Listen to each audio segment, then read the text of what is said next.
ನಮಸ್ಕಾರ. ನಾನು ಪ್ರಾಣೇಶ್.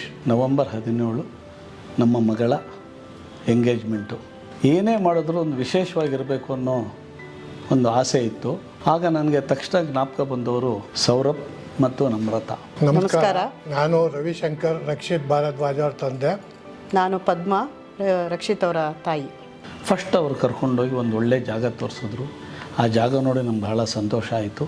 ಅಲ್ಲಿಂದ ಶುರುವಾಗಿದ್ದು ಒಂದು ಮಾತು ಹೇಳಿದೆ, ಇಲ್ಲಿಂದ ಅಲ್ಲಿವರೆಗೂ ನಿಮ್ಮದೇ ಜವಾಬ್ದಾರಿ, ಇಲ್ಲಿ ಅಲ್ಲಿ ಏನು ಅಂತ ನೀವೇ ಊಹಿಸ್ಕೊಳ್ಳಿ. ಅದರಲ್ಲಿ ಒಂದು ಭಾಳ ಮುಖ್ಯವಾಗಿದ್ದು ಚೆಂಡೆನಲ್ಲಿ ವೈಲಿನ್ನು.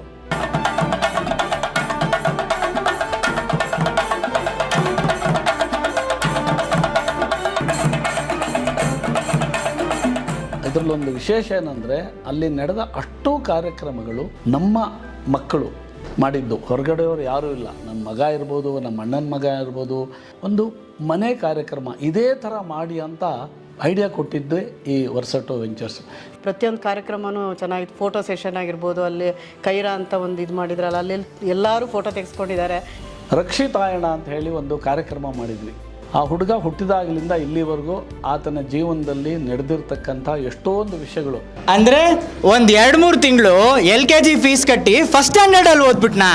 ನಮ್ಮ ಹುಡುಗರನ್ನ ಸಿದ್ಧಪಡಿಸಿ ಅದನ್ನು ಅವರು ಪ್ರೆಸೆಂಟ್ ಮಾಡೋ ಥರ ಮಾಡಿದ ಕಂಪ್ಲೀಟ್ ಶ್ರೇಯಸ್ಸು ವರ್ಸಟೋ ವೆಂಚರ್ಸ್ಗೆ ಸೇರುತ್ತೆ. ಸಾಂಪ್ರದಾಯಿಕವಾಗಿ ನಡೆಯುವಂಥ ಕಾರ್ಯಕ್ರಮಗಳು ಅಲ್ಲದೇನೆ ಸೃಜನಾತ್ಮಕವಾಗಿ, ಕಲಾತ್ಮಕವಾಗಿ ಲಕ್ಷ್ಮೀ ನಾರಾಯಣರು, ಪಾರ್ವತಿ ಪರಮೇಶ್ವರರು, ದೇವಾನು ದೇವತೆಗಳು, ಸಮಸ್ತ ಸುರಗಣಗಳ ಆಶೀರ್ವಾದ ಈ ಮುಗ್ಧ ಮಕ್ಕಳ ಮೇಲಿದೆ. ಸರ್ವೇ ಜನಾಃ ಸುಖಿನೋ ಭವಂತು. ಕೈವಲ್ಯ ರಕ್ಷಿತ ಇಷ್ಟಾರ್ಥ ಸಿದ್ಧಿರಸ್ತು. ಇದು ಅಶರೀರವಾಣಿನಲ್ಲಿ ಒಂದು ಮೂಡುವಂತೂ ತುಂಬ ಚೆನ್ನಾಗಿತ್ತು. ಹೇಗಿತ್ತು ಅಂತಂದರೆ, ದೇವರೇ ದೇವಲೋಕದಿಂದ ನಮಗೆ ಒಳ್ಳೆಯದಾಗಲಿ ಅಂತ ಆಶೀರ್ವಾದ ಮಾಡೋ ಥರ ನಮಗೆಲ್ಲರಿಗೂ ಭಾಸವಾಯಿತು. ಸೌರಭ್ ಕುಲಕರ್ಣಿ ಅವರು ನಿರೂಪಣೆ ಮಾಡಿದ್ದು ಮಾತ್ರ ತುಂಬ ಚೆನ್ನಾಗಿತ್ತು.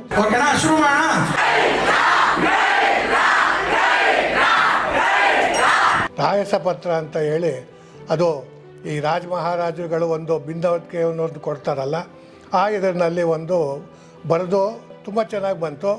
ಸುಮಾರು ಜನ ಕೇಳಿದ್ರು, ಇದೊಂಥರ ತುಂಬ ಮೆಮೊರಬಲ್ ಈವೆಂಟ್ ಥರ, ನಾವು ಯಾರೂ ಮರೆಯೋಕ್ಕೆ ಆಗಲ್ಲ ಆ ಥರ ಇತ್ತು. ಯಾರ್ದು ಗ್ರ್ಯಾಂಡಾಗಿ ಮಾಡಿ ಇದು ನೋಡಿರಲಿಲ್ಲ.